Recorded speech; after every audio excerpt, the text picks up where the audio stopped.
Standing.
Enggak. Oh, oke. Selamat jalan.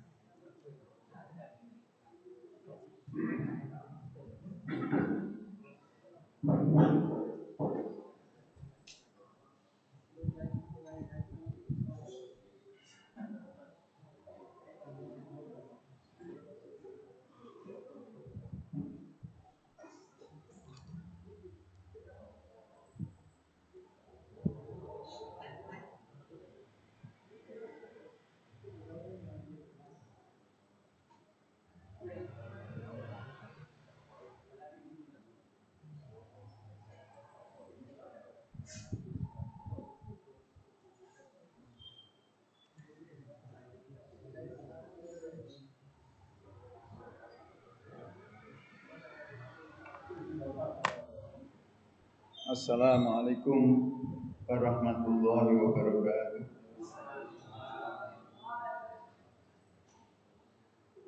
Alhamdulillah, sholatan wa salaman daimatan ala Rasulillah wa ala alihi wa ashabihi wa man wala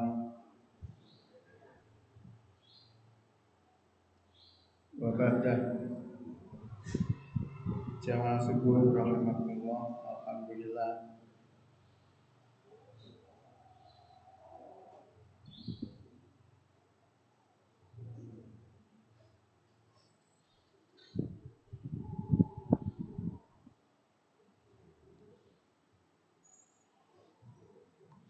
Kita bisa bertemu kembali di masjid yang mulia ini dan kita dapat menjalankan ketaatan sampai dengan saat ini dan mudah-mudahan berlanjut terus sampai hayat di kandung badan. Karena ketika hayat masih di kandung badan, itulah saatnya kita menanam. Dikatakan dalam pepatah Arab, ad-dunya mazra'atul akhirah. Dunia ini sawah ladangnya akhirat. Kita memang boleh berharap untuk memetik buah, memetik hasil tanam kita di dunia. Tapi hendaknya kita sadari bahwa Allah memberikan hanya sedikit di dunia ini. Yang terbesar adalah di akhirat.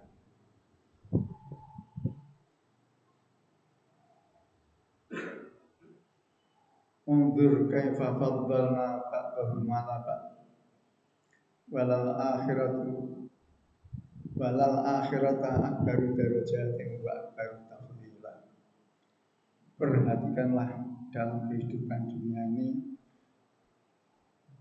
bisa Anda banding-bandingkan antara satu dengan yang lain tentang apa yang disebut dikira suatu keberhasilan. Akan tetapi kehidupan di akhirat itu akbaru darajatin wa akbaru tafdila, adalah levelnya, tingkatannya itu lebih tinggi dan karunia-Nya juga lebih besar. Itu harus menjadi keyakinan kita agar kita tidak tersandera oleh dunia. Kalau kita sudah bisa tidak tersandera oleh kehidupan dunia, itu namanya kita zuhud. Kita sudah mencapai tingkatan zuhud. Karena yang kita bahas ini adalah tentang zuhud. Wala yakuna bila ilmi amilan, dan tidaklah orang yang berilmu itu dapat mengamalkan ilmunya hatta yakuna zahidan, sehingga dia itu menjadi orang zuhud. Zuhud itu kaki memang ada di dunia, di bumi ini, dan cita-citanya tergantung di surga.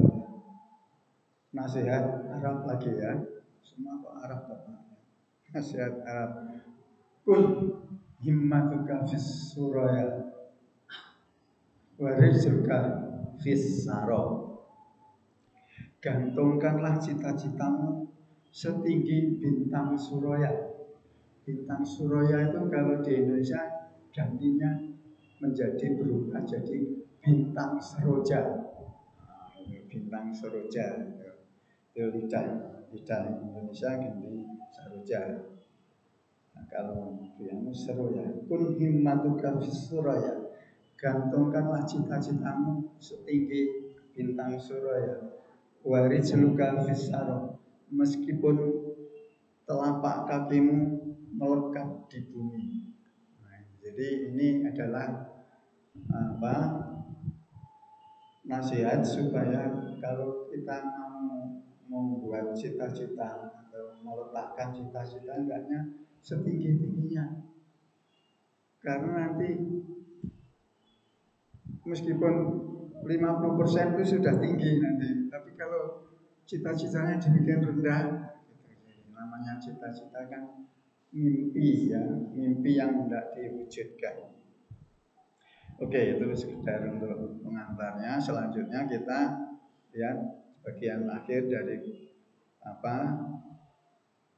tema ini, yaitu keutamaan zuhud. Zuhud itu saya ulang sekali lagi bahasanya zuhud itu yaitu orang yang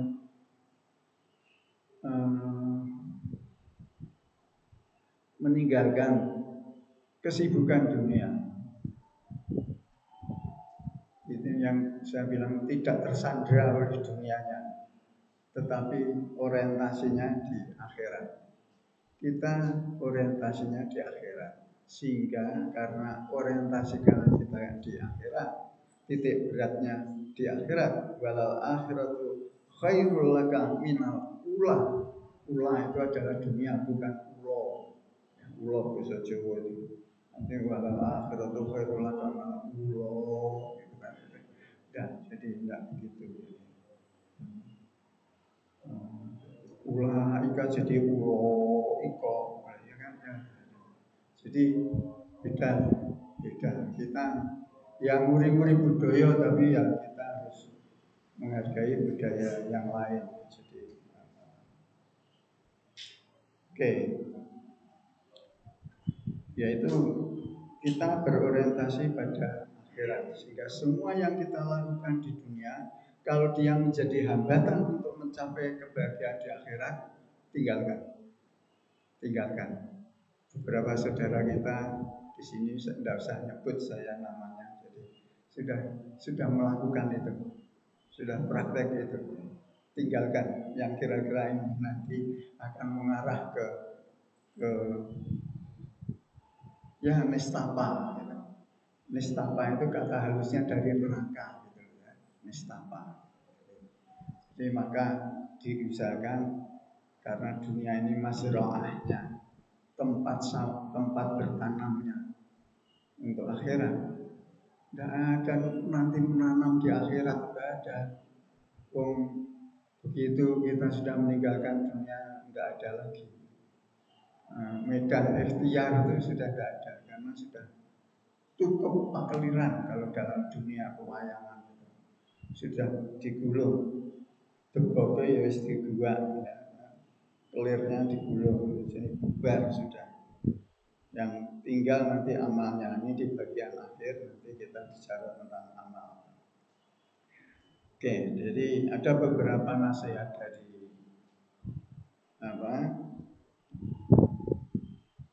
Nabi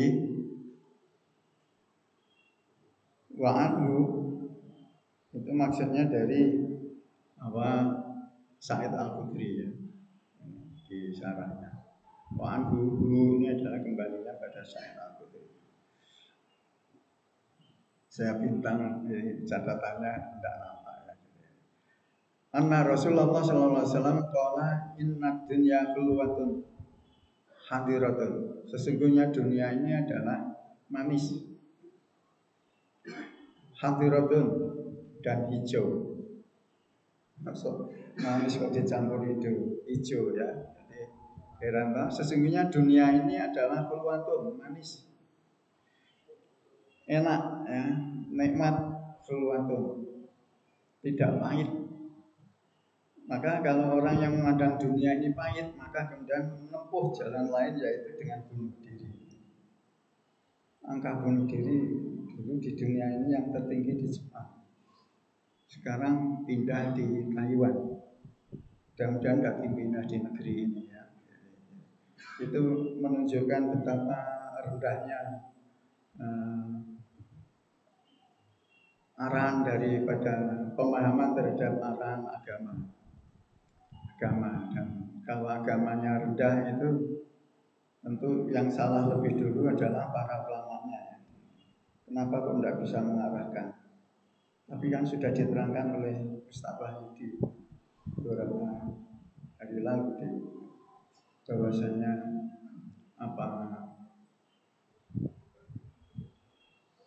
innama anta mudakir lasta alaihim bimusaitir.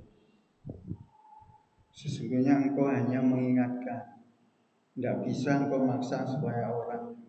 Sebaliknya kalau ada ustaz saya sudah berhasil mengislamkan menjadikan alam sekian ribu itu keliru ya. Jadi kalau ada itu tidak usah keburu kagum, karena sebetulnya yang mulak maliknya hati itu, yang berubah itu adalah Allah. Kita hanya ikhtiar. Jadi otoritas kita berbatas pada ikhtiar. Kita tidak boleh mengklaim suatu keberhasilan itu 100% tangan kita. Jadi itu sekedar mengingatkan materi-materi yang lalu. Jadi semuanya itu terkait. Sesungguhnya dunia itu, kata Nabi, sesungguhnya dunia itu adalah manis. Makanya ada banyak orang yang suka hadiratun, hijau, manis dan hijau. Jadi hijau ini kalau jadi manis itu dari segi rasa yang dicicipi, kemudian diantarkan saraf kita kirim ke otak dan mengambil keputusan, kesimpulan, oh ini enak, tidak pahit gitu. Meskipun nanti area lidah ini ujung-ujung sarafnya sudah dibagi-bagi oleh Allah. Mana yang bagian pahit, mana yang bagian manis, mana yang bagian asin. Jadi bikin robot yang bisa nggak coba. Jadi tergantung kita memahami karunia Allah yang telah diberikan pada kita sejauh mana dia bisa mengantarkan kita pada ma'rifatullah, pada mengetahui Allah.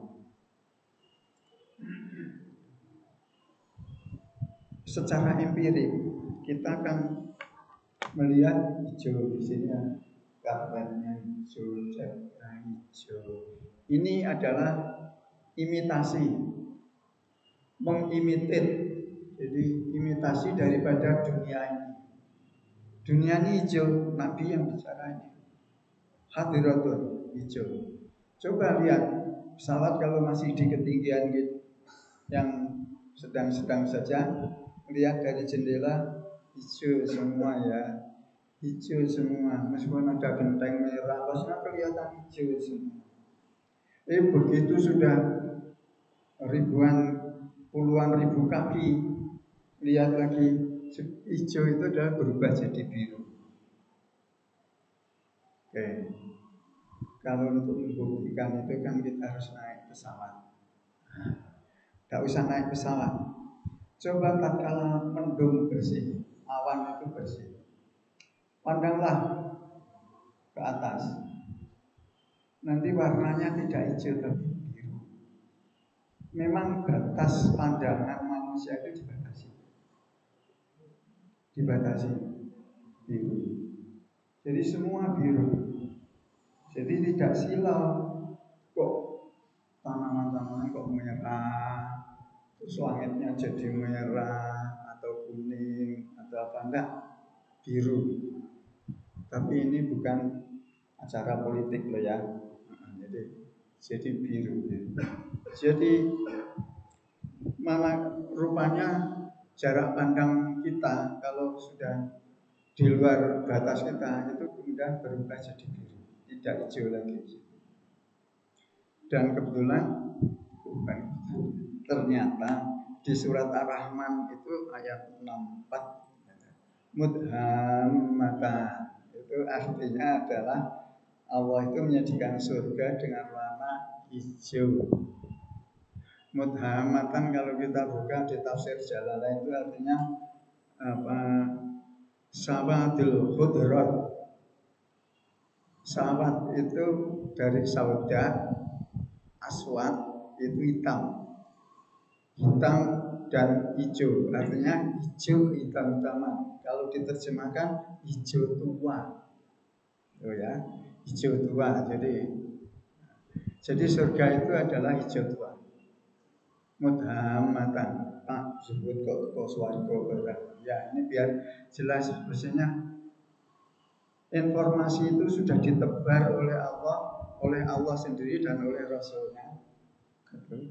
Jadi untuk mendukung empirik manusia. Jadi link and match antara pengalaman kita, pengamatan kita. Manusia ini kan terdiri dari materi dan emateri. Materi dan emateri itu kadang-kadang kecenderungannya lebih banyak ke materi. Makanya Socrates mengatakan bahwa semakin tinggi penghargaan seorang terhadap materi, maka dia akan terjauhkan dari pemahaman yang materi. Itu Socrates. Dia tidak Islam, tapi karena berpikirnya sangat tinggi ketemu dengan nilai-nilai yang diajarkan oleh Islam. Wa inna Allah ta'ala mustakhlifakum fiha.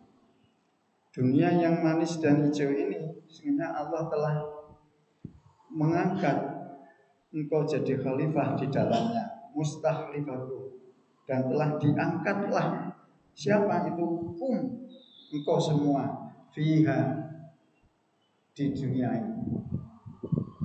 ini, ya kan? Di Al-Baqarah ayat 30 itu kan, wa itu qala rabbuka lil malaikati inni ja'ilun fil ardi khalifah. Ayat 30 itu katakan, sesungguhnya aku itu diumumkan di sana.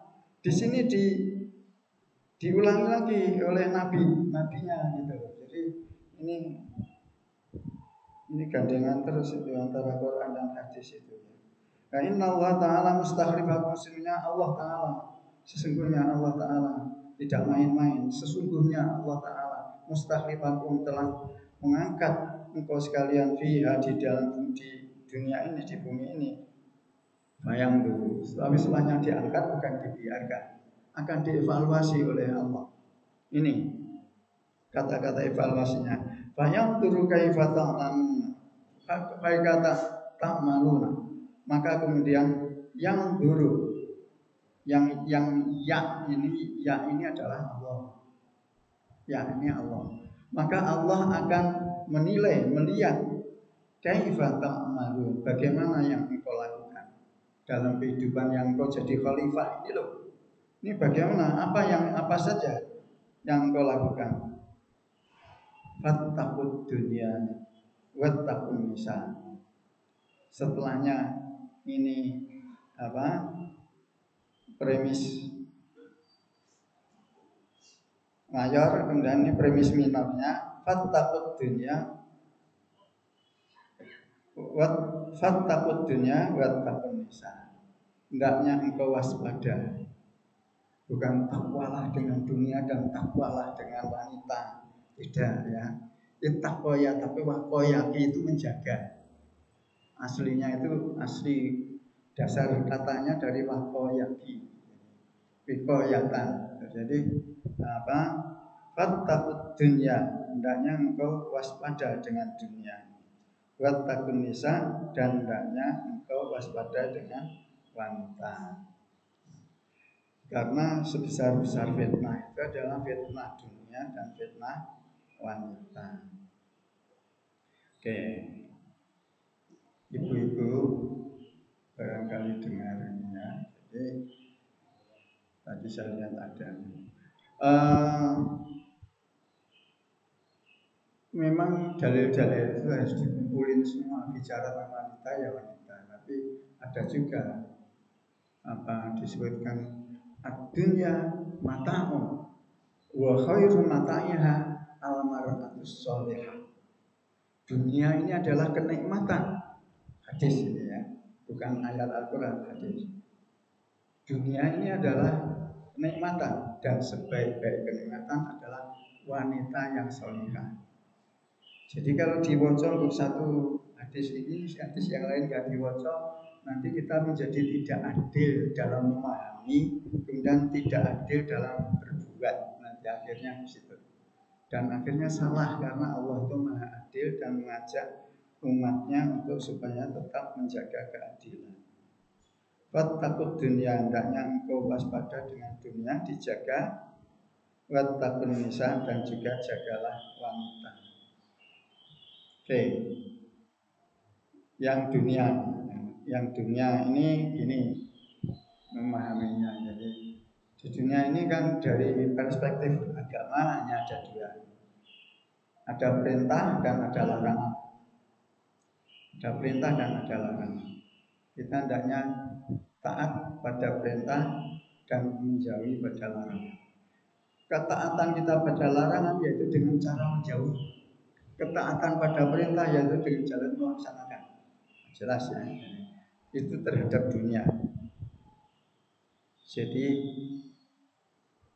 nek ada orang ngomong, wes kalau ikut dunia ini kita nggak oleh panggonan. Itu saya masih SD, itu saya dengar nasihat dari yang sudah senior ketika itu ya, senior saya katakannya ada kira-kira umurnya 20-25 itu ketika itu saya SD itu. Kelihatan Pak sudah di Lincah itu, di tempat kongko-kongko di desa ini. Kita sudah terjemahkan bahasa Jawa aslinya. Awak-awak iki gitu. Wis ora oleh panggonan nek ngikuti agama. Ora sang ngikuti agama, gitu kan gitu. Ora oleh panggonan, kita tidak punya tempat. Itu kata-katanya PKI itu. Saya paham kalau itu kata-kata PKI ya setelahnya saya besar, saya tahu perilaku PKI gimana, sifat-sifatnya gimana. Oh orang itu sebenarnya PKI. Hanya kita tidak tahu ketika itu. Oke, dunia itu jadi dua ya, kita ambil perintah dan larangan Allah. Dan itu menjadi taklif atau beban pada kita manusia yang beriman. Orang beriman itu harus bersedia menerima perintah, baik yang itu sifatnya harus melakukan atau harus menjauhi. Kemudian buat takun nisa, dan jagalah wanita. Wanita itu dari hadis Abu Hurairah tadi, Mukharijnya Muslim juga. Jadi itu dikatakan ad-dunya mata'an wa khairu mata'an al-mar'atus shalihah. Itu terusannya itu penjelasan dari al-mar'atus shalihah. Idza nadartaha sarratka.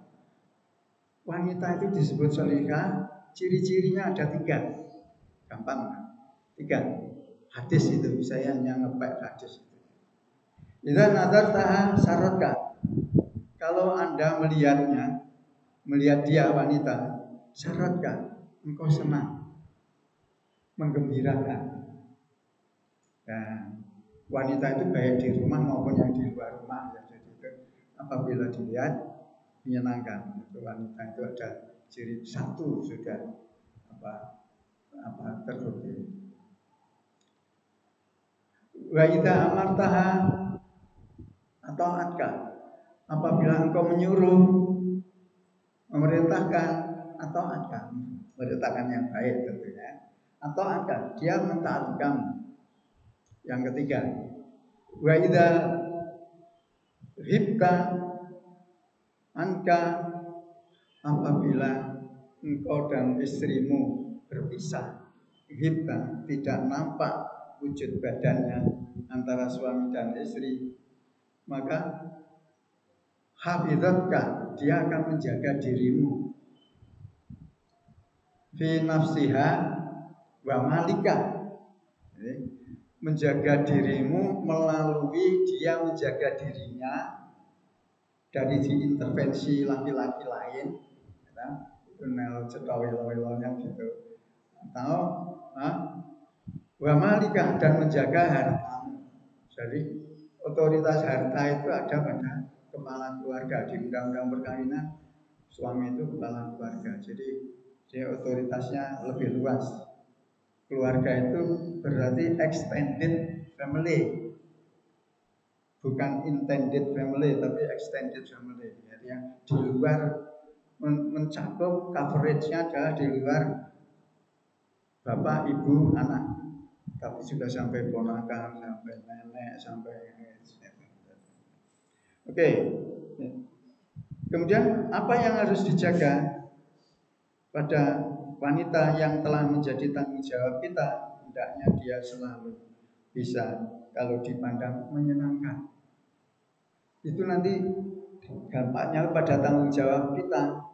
Layane biayanya itu wedak ya ora diweyang, ya ora diweyang. Lah piye tuntutane kok anu sing didelok sing wis wedakan. Belum umpamanya gitu loh. Jadi hubungannya gitu. Buatlah dia enak dipandang. Kemudian tiga, buatlah dia taat. Kalau taat secara mutlak harus kita dasarnya perintahnya sesuai dengan ajaran agama. Karena perintah yang tidak berdasarkan agama maka tidak wajib ditaati. Hukumnya seperti itu. Jadi, oke. Apabila berpisah, faida hafizatka, faida ghibta anha, apabila engkau berpisah dengannya, hafizatka, dia akan menjaga dirimu dengan cara menjaga dirinya untuk tidak diintervensi oleh orang yang tidak berhak, dan juga menjaga harta. Tidak semau gue membelanjakan dan misalnya, meskipun sekarang teknologinya kan sudah canggih, bisa Pak itu sudah ditawar sekian, boleh dilepas enggak? Gitu. Jadi itu contoh aja. Gitu. Nah, jadi atau Abi itu sudah ditawar sekian, boleh dilepas enggak? Gitu. Jadi itu aja contoh-contoh. Oke, ini semuanya akan dinilai oleh Allah. Fayang turu kaifata ta'maluna fattaqud dunya wa taqusah. Oke.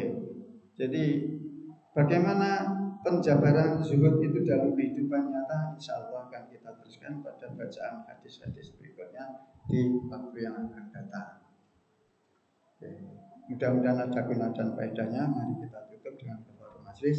Subhanallah wa bihamdika asyhadu an la ilaha illa anta astaghfiruka wa atubu ilaik. Assalamualaikum warahmatullahi wabarakatuh.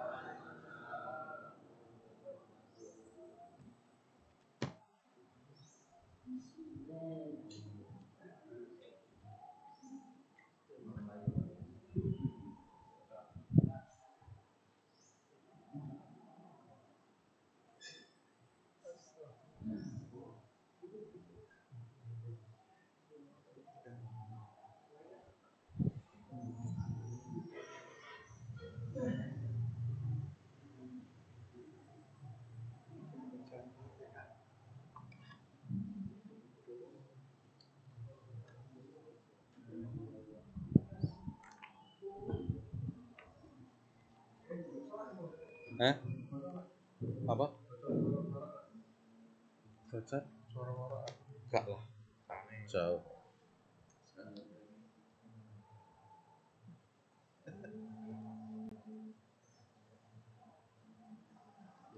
Jadi Allah.